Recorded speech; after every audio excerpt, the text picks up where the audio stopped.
মানে বহুমাত্রিক সম্পর্কের বিষয়ে কথাবার্তা হচ্ছে, এগুলো বিশ্ববিদ্যালয়ের পরিবেশ, বিশ্ববিদ্যালয়ের শিক্ষকদের বিষয়ে আমাদের আস্থার পরিবেশ ব্যাপকভাবে বিনষ্ট হচ্ছে। কিন্তু সারাদিন চলে গেল, আপনারা কোনো ধরনের ব্যবস্থা নেন নাই বলে আমাদের মনে হয়েছে। এখন আপনি বললেন যে আপনি কনসার্ন ছিলেন, কিন্তু কোনো ধরনের আপনি কনক্লুশনে কিন্তু আসায় যাই। সুতরাং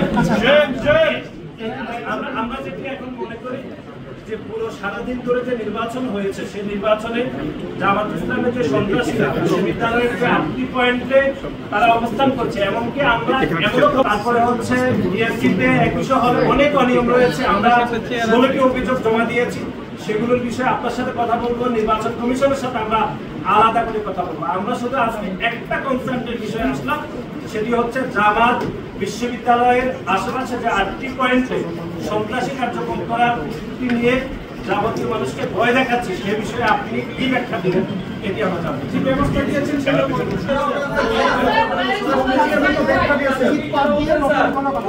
আমি যেটা বলবো সেটাই বলছি।